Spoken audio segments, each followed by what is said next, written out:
नमस्कार दोस्तों, सरस्वती क्लासेस के ऑफिशियल यूट्यूब पर आपका एक बार फिर से स्वागत है। तो आज अपने जनरल साइंस का पार्ट 3 लेकर आए हैं, जो अपने क्या है, उस पार्ट का नाम है पावर। क्योंकि ये अपना लास्ट टॉपिक है इस सीरीज में, कार्य, ऊर्जा और शक्ति के अंदर। तो अपने ने वर्क पार्ट 1 में पढ़ा है, पार्ट 2 में अपनों ने एनर्जी पढ़ लिया है, और अपना पार्ट जो 3 है वो है पावर, जिसको अपने हिंदी में क्या बोलते हैं, शक्ति। तो बिल्कुल ही आसान टॉपिक है और काफी बार यहाँ से क्वेश्चन आया है। तो चलिए अपने शुरू करते हैं। तो सबसे मैं पहले बात करूं इसकी परिभाषा की, सबसे सिंपल है, कई बार तो ये भी पूछ लेता है।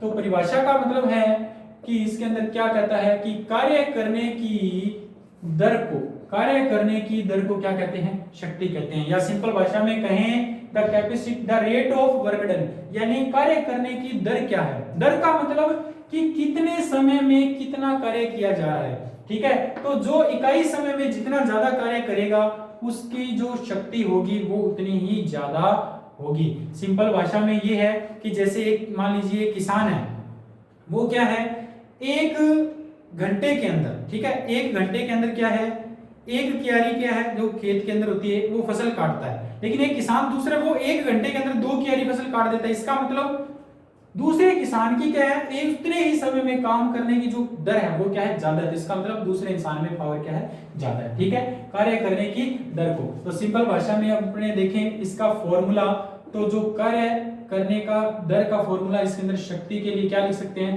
तो शक्ति बराबर में क्या होता है, कार्य बटा समय। और ध्यान रखना, कभी भी आपको जब दर का मतलब आए, दर शब्द लिखा है, तो इसका मतलब वो समय से उसको कंपैरिजन किया जा रहा है, यानी एक इकाई समय में किया गया कार्य वो आपकी क्या कहलाएगी, शक्ति कहलाएगी। तो कार्य को अपने क्या लिख सकते हैं, वर्क लिख सकते हैं, और समय को क्या लिख सकते हैं, टाइम लिख सकते हैं। तो यानी W बटा T, और वर्क बट अपॉन टाइम को पावर बोलते हैं, पावर को अपने P से डिनोट करते हैं, यानी कार्य बटा समय। तो चलिए अब अपने इसकी बात करें, इसके मात्रक की। तो अपने मात्रक की बात कर लें, तो देखिए मात्रक वही है जो इसका फॉर्मूला होता है। तो फॉर्मूला क्या है, कार्य बटा समय। तो ध्यान से देखना क्योंकि यहां से कुछ रिलेशन निकल के आने वाला है, कार्य बटा समय, तो यानी W बटा T। और हम पिछली क्लास फर्स्ट में पढ़ा था कि W क्या होता है, F गुणा D होता है, और टाइम क्या होता है, T। अब F क्या होता है, न्यूटन होता है, बल को किसमें नापते हैं, न्यूटन में। और D क्या होता है, डिस्प्लेसमेंट यानी विस्थापन को किसमें नापेंगे, मीटर में। और बटा में क्या है, टाइम, और टाइम को किस में मापेंगे, सेकंड में। और हम ये भी पढ़ के आए कि 1 न्यूटन मीटर किसके बराबर होता है, जूल के बराबर होता है। और सेकंड ये पता नहीं चल रहा है, और जूल पर सेकंड किसके बराबर होता है, वाट के बराबर होता है। तो यानी यहां से अपने को रिलेशन क्या मिला, इसका रिलेशन ये मिला कि SI जो मात्रक है वो क्या है, इसका शक्ति का वाट है, और इसको डिनोट किससे करते हैं, WATT लिख देते हैं। और ध्यान रखना, 1 वाट बराबर क्या होता है, तो 1 वाट बराबर में 1 जूल पर सेकंड होता है। ये पेपर में रिलेशन बहुत बार पूछा गया है, और ये आया कैसे देख सकते हैं, जो अपने प्रीवियस क्लास में पढ़ा है उसी का ही फॉर्मेट क्या है, मैंने यहाँ पे इस्तेमाल किया है। तो यानी शक्ति का मात्रक क्या हो गया, वाट। आप ऐसे भी याद रख सकते हो कि अगर हमें किसी की वाट लगानी है, तो हमारे अंदर क्या होनी चाहिए, पावर होनी चाहिए, क्योंकि विदाउट पावर अपने क्या किसी की वाट नहीं लगा सकते, ठीक है। तो यहाँ पर आप लोगों ने क्या देखा, कार्य करने की जो दर है उसको क्या बोलते हैं, शक्ति बोलते हैं। फॉर्मूला क्या हो गया, कार्य बटा समय। कार्य का मात्रक क्या होता है, देख सकते हैं, बल इंटू विस्थापन यानी न्यूटन मीटर, और टाइम को सेकंड में मापेंगे तो न्यूटन मीटर क्या होता है, जूल पर सेकंड क्या होता है, 1 वाट होता है, ठीक है। और ये रिलेशन पेपर में बहुत बार पूछा जा चुका है, तो आप इसको क्या है, ध्यान रखेंगे, ठीक है। तो चलिए अपने शक्ति के बारे में आगे बढ़ते हैं और इसको आगे देखते हैं, ठीक है। बहुत ही इंपॉर्टेंट टॉपिक है ये, और यहां से क्वेश्चन डायरेक्ट पूछे जाते हैं। तो अभी हमने देखा कि शक्ति के संदर्भ में जो मात्रक आया, ठीक है, तो वो मात्रक क्या निकल के आया, हमारे पास वाट निकल के आया, ठीक है, वाट। और अगर मैं बात करूं किलोवाट, तो किलो का मतलब ये क्या था, देखो इसको किलोवाट को अपने 2 पार्ट में तोड़ सकते हैं, यानी एक तो क्या हो गया किलो, और प्लस एक क्या हो गया, वाट, ठीक है। तो किलो का मतलब क्या होता है, 1000, और इधर क्या हो जाएगा, वाट, ठीक है। तो वाट, तो सिंपल भाषा में क्या समझे कि किलोवाट को KW, तो 1 किलोवाट जो होता है वो आपका क्या होता है, 1000 वाट हो जाएगा, ठीक है। बहुत ही इंपॉर्टेंट क्वेश्चन है। इसके बाद में आप लोगों ने शक्ति का मात्रक एक और भी सुना होगा, हॉर्स पावर। तो हॉर्स पावर बराबर क्या होता है, हॉर्स पावर बराबर में, एक हॉर्स पावर बराबर में क्या होता है, 746 वाट होता है। और लेकिन ध्यान रखना, कुछ आप पुरानी अगर बुक्स में देखोगे तो एक हॉर्स पावर बराबर में 735.5 वाट भी लिखा हुआ है। तो बहुत सारे बच्चे कंफ्यूज हो सकते हैं, क्योंकि पेपर बनाने वाला आपसे ये भी पूछ सकता है। अब बच्चे कहेंगे सर हमने तो 746 वाट पढ़ा है, लेकिन ये दोनों ही सही है, क्योंकि ये जो है ये ब्रिटिश पद्धति के अनुसार है। ब्रिटिश पद्धति कौन सी होती है, FPS पद्धति, जिसको फुट पाउंड सेकंड बोलते हैं। और ये जो है ये MKS पद्धति के अनुसार है, जिसको फ्रेंच पद्धति बोलते हैं अपने। MKS को क्या बोलते हैं, फ्रेंच पद्धति, ठीक है, फ्रेंच पद्धति के अनुसार। तो ध्यान रखना, ब्रिटिश पद्धति के अनुसार क्या होता है, एक हॉर्स पावर बराबर 746 वाट रहता है, और एक हॉर्स पावर बराबर 735.5 वाट MKS पद्धति के अनुसार होता है। तो फिर बच्चों के दिमाग में ये सवाल आ रहा है कि हम फिर कौन सी लें। तो ध्यान रखना, हमारे जो ज्यादातर यूनिट्स चलती हैं वो क्या है, ब्रिटिश पद्धति चलती है, क्योंकि हमारे भारत पे क्या है, ब्रिटिश लोगों ने क्या किया था, राज किया था।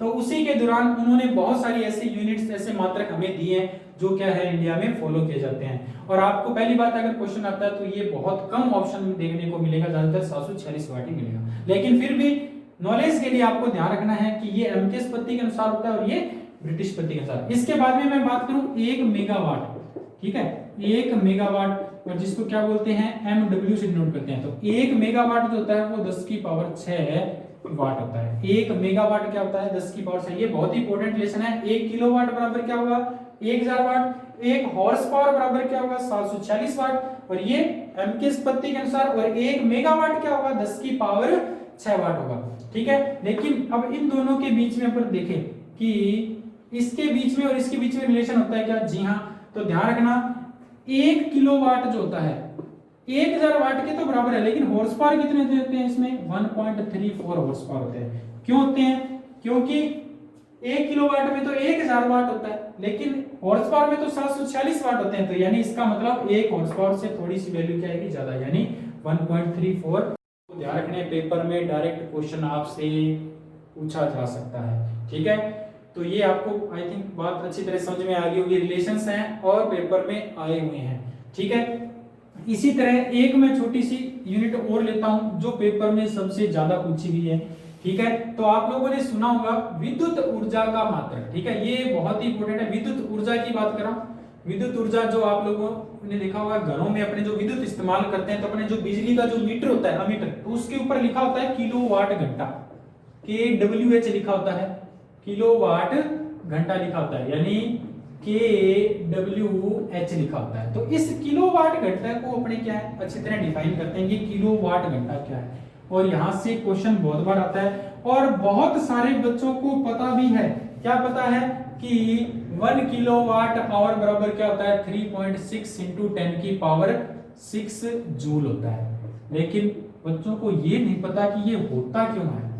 बात यही है मेन मुद्दे वाली कि होता क्यों है, ठीक है। तो चलिए इसका अपने निचोड़ निकालते हैं। तो 1 किलोवाट घंटा है, तो सबसे पहले एक का तो 1 किलो, तो किलो का मतलब क्या होता है, मैंने आपको भी बताया था 1000 होता है, और इंटू में क्या पड़ा है, वाट, और इंटू में क्या है, घंटा। तो घंटा को अपने क्या लिख सकते हैं, 3600 सेकंड लिख सकते हैं क्या, जी हाँ लिख सकते हैं। एक घंटे में कितने सेकंड होते हैं, 3600 सेकंड होते हैं। अब आप सोच रहे होंगे कि ये क्यों लिख दिया मैंने, अभी बताता हूँ, ठीक है।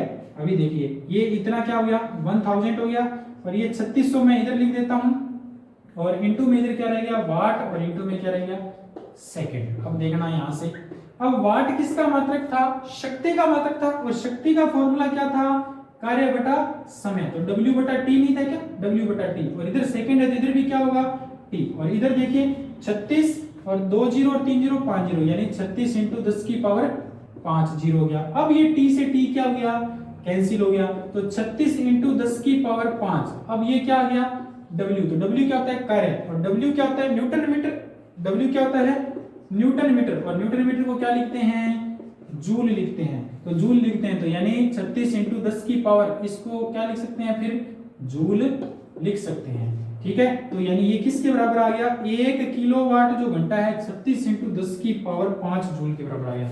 अब फिर बच्चों के दिमाग में सवाल आता है कि सर यहाँ पे तो आपने पॉइंट चाहिए, पॉइंट क्यों लगाते हैं जब ये यहाँ पर इतना सुंदर लग रहा है, सिंपल सा लिखा हो। तो ऐसा क्यों करते हैं? देखो इसका भी कारण है, क्योंकि जब मैं ऐसा लिखता हूं ना, तो ऐसा लिखने से क्या, देखो यहाँ पर पावर क्या है 5 है, तो अगर अपने पावर 6 चाहिए इधर मेरे को क्या करना पड़ेगा, पॉइंट लगाना पड़ेगा।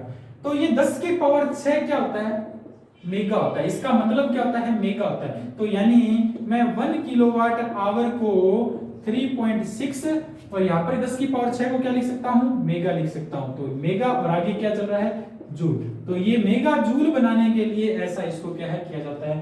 तो रिलेशन में आपसे ये भी पूछा जा सकता है, ये भी पूछा जा सकता है और ये भी पूछा जा सकता है, और 1 वाट घंटा भी पूछा जा सकता है। देखो ध्यान से, 1 वाट घंटा, क्योंकि किलोवाट में कितनी है, 10 की पावर 5, क्योंकि यहाँ पर मैंने क्या लिखा वाट, तो यहाँ पे किलो क्या है लिखा हुआ है, लेकिन यहाँ पर मैंने किलो नहीं लिखा। तो किलो का मतलब क्या होता है, देखो मैंने यहाँ पर भी लिखा है 1000 होता है। तो यानी 1000 का मतलब 10 की पावर 3 कम कर दूं, क्योंकि यहाँ से किलो कम किया है। तो यहाँ पर फिर क्या हो जाएगा, 36 तो आएगा, और 10 की पावर 3 कम हो जाएगी, तो 10 की पावर 2 क्या हो जाएगा, जूल। ये जितने भी मैंने क्वेश्चन बताए सारे के सारे रेलवे के एग्जाम में पूछे हुए हैं, और कोई जरूरी नहीं कि रेलवे के एग्जाम में, कहीं से भी आ सकते हैं। एग्जाम का लेवल इसी तरह से घुमा के आपसे क्वेश्चन पूछा जा सकता है, ठीक है। तो 1 किलोवाट बराबर में ये भी आपको समझ में आ गया। और ये होता क्यों है, मेन ये बात थी, क्योंकि अगर मैं सीधा बता देता ये तो आपको पता नहीं चलता। अब आपने पहले कार्य पढ़ा, ऊर्जा पढ़ा, तो उसके बाद में आपको पता चल गया कि ये वाट क्या है, शक्ति का है। शक्ति क्या होती है, कार्य बटा समय, और इनटू में टी चल रहा है, टी से टी कैंसिल हो गया, डब्ल्यू बचा, डब्ल्यू क्या होता है, न्यूटन मीटर, न्यूटन मीटर क्या होता है,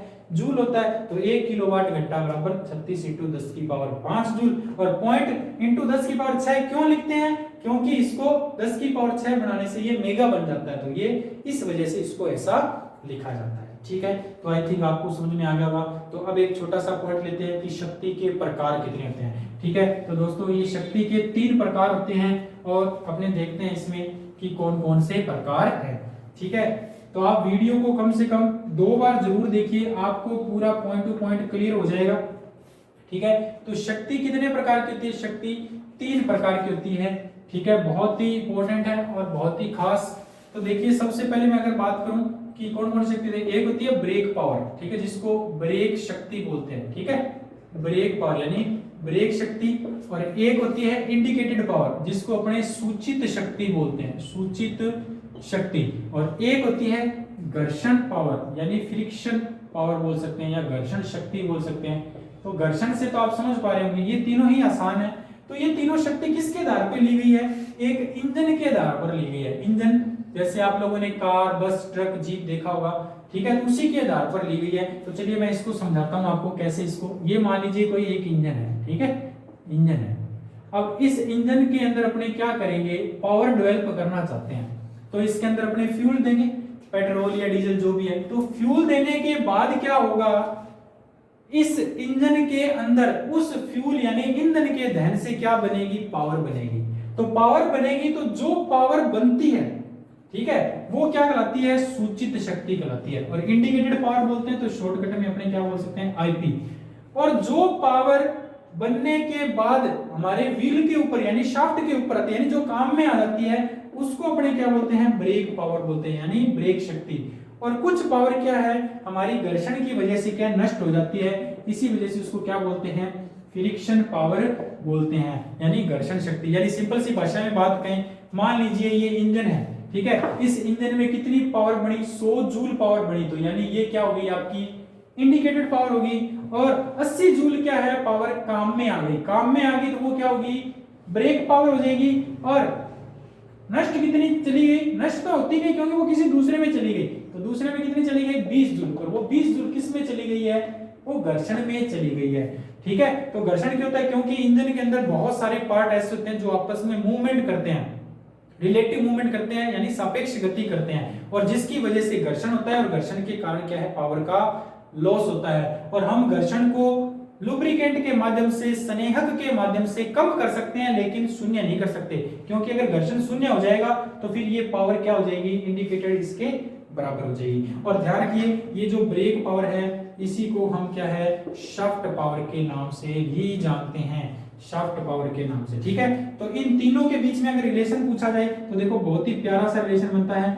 आईपी जो होता है, इंडिकेटेड पावर, किसके बराबर होगा, देखो ये 100 किसके बराबर होगा, 80 और 20 के बराबर, यानी brake power plus friction power के बराबर होगा। ये पेपर में पूछा गया है। और दूसरा आपसे पूछा जाए कि फ्रिक्शन पावर क्या होगा, तो फ्रिक्शन पावर को अलग करूंगा तो ये बीपी इधर आके आईपी में से घट जाएगा, तो indicated power minus brake power हो जाएगा। ठीक है, इसके बाद में बात करूं तीसरी कि ब्रेक पावर क्या होगी, तो ब्रेक पावर को अलग करूंगा देखो इसी में, तो ये एफपी इधर आके घट जाएगी, तो आईपी माइनस एफपी हो जाएगी, ये भी सही हो जाएगा। ठीक है, और चौथा अगर मैं कोई और ले दूं, ये पेपर में पूछा गया निम्न में से कौन सा संबंध गलत है, ये तीनों ही सही है क्योंकि इसी एक ही लाइन से मैंने आगे पीछे चेंज करके लिखे हैं। ठीक है, अगर मैं ये कह दूं कि बीपी बराबर में क्या होगा, आईपी प्लस एफपी होगा, तो ये आप देख सकते हैं कि ये कभी नहीं हो, क्योंकि बीपी इसका और इसका टोटल नहीं होता है, तो इसकी वजह से ये जो है हमारा 4 नंबर, ये क्या हो जाएगा, रिलेशन गलत है, ये तीनों ही सही है। और इनसे पेपर में क्वेश्चन पूछा गया है, यानी जो इंजन के अंदर जो पावर बढ़ती है उसको सूचित शक्ति बोलते हैं, और जो पावर हमारे शाफ्ट तक पहुंचती है, पहिए के व्हील के शाफ्ट तक, उसको ब्रेक पावर बोलते हैं, और जो पावर नष्ट हो जाती है उसको हम घर्षण शक्ति यानी फ्रिक्शन पावर बोलते हैं। और ये ब्रेक पावर और इंडिकेटेड पावर से ही हमारा एक बनता है यांत्रिक दक्षता, यांत्रिक दक्षता जिसको अपने मैकेनिकल एफिशिएंसी बोलते हैं, और इसको डिनोट करते हैं बीटा मैकेनिकल। मैकेनिकल एफिशिएंसी यानी किसी भी इंजन की जो दक्षता होती है वो किस पे डिपेंड करती है, वो ब्रेक पावर और इंडिकेटेड पावर इन दोनों के ऊपर डिपेंड करती है। और मैकेनिकल एफिशिएंसी का फॉर्मूला क्या होता है, ब्रेक पावर बटा में इंडिकेटेड